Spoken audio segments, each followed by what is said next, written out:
Have plugins plateaued? Have we kind of reached the peak? Maybe we got to start buying analog gear now. We don't have money for that. What are we going to do? Are we just beat? Let's talk about it.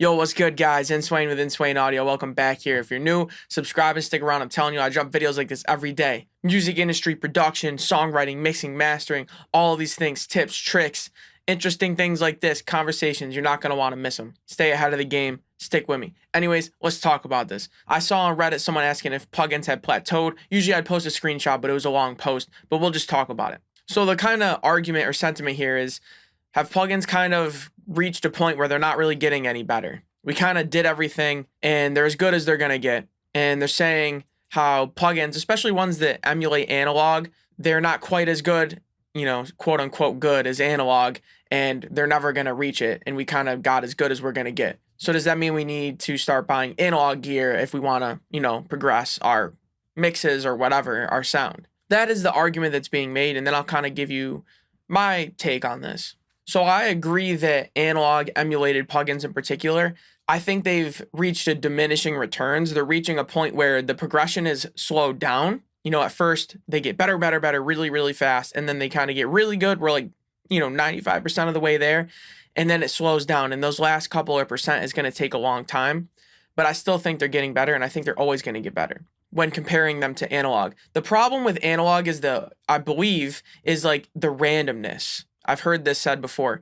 The analog is unpredictable, and that's kind of what makes it special. Whereas plugins can try to emulate that, but they're just ones and zeros, and it's a digital code, so it's never going to be really random, and it can't give you that sound. But I think with the advancement of technology and coding, along with our computer processing power, I think we're going to be able to get plugins that are so good at replicating quote unquote randomness that a human won't know the difference. Even if it isn't really random, it's just pseudo random. Is it really going to make a difference? I don't think any human's going to be able to tell the difference. So I think, yeah, we've reached diminishing returns. The plugins are advancing slower, but they're going to keep getting better. And I think at a certain point, we are going to have analog emulated plugins that in a blind test A/B with analog, nobody's going to be able to tell the difference. I think we're going to get analog emulated plugins that are literally replicas of the analog with no discernible difference by any human in a blind test. I think we're going to get there. How long is it going to take? I don't know. You're asking the wrong guy, but I do think we will get there. But, there's things plugins can't do no matter what, like the tactile sensation, right? Using two hands at once. You can only have one mouse, things like that, or just the wow factor of somebody walking into your studio and seeing analog gear. Those are things that the plugin just can't do just by the nature of it being a plugin. But in terms of the sound, I think at a certain point, the plugins are going to be the exact same thing as analog in terms of a blind test. Humans aren't going to know the difference. We're already kind of there on a lot of plugins, but that's just analog emulated plugins. Let's talk about other plugins. I think we're just getting started, especially now with this whole AI talk and all of these things. I think the creative plugins is going to see it boom moving forward next year and beyond. We're already seeing it with plugins where you create a melody and you type in the lyrics and it'll generate an AI voice to sing that top line for you, things like that. I think in terms of creative plugins, whether mixing, mastering, any of that, production especially, we're just getting started. There's going to be an explosion of creative plugins. And like I said, especially for producing. So if you're a producer, we're just getting started. I think the whole game in 5, 10, however many years, I think the way people produce is going to be completely different. I think we're really just getting started with that. And I can't really give you a specific example because I can't predict the future. If I could, I'd be making a plugin right now and getting rich instead of making this video. But I think if you see what I'm saying, use your imagination. I think, yeah, the creative plugins are going to get crazy.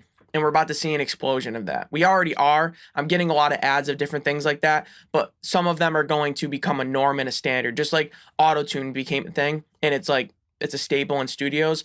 I think for producers, there's going to be plugins coming out in the near future that are really going to change the game and how the way people produce. And beyond just creative plugins and technical ones, we're also going to see a boom in quality of life or workflow plugins. This is something that's never going to stop. There's always going to be a way to optimize or to make things easier, faster, better, more enjoyable, more accessible, cheaper, right? And all of these areas we measure, they're always going to be improving in that way. So plugins have not plateaued in that sense either. There's always going to be a new plugin or an invention that comes out that speeds up this process or makes this smoother, this run better, this work better, this come out faster, this be more enjoyable, this come out cheaper, this, take up less space and process easier. There's always going to be things like that. Like I think of Vocal Line as kind of like a quality of life plugin, saves you time editing by lining up your vocal takes. There's going to be plugins like that do something similar to that or, comparable to that, but of a different thing that I can't think of right now because otherwise I'd be making the plugin.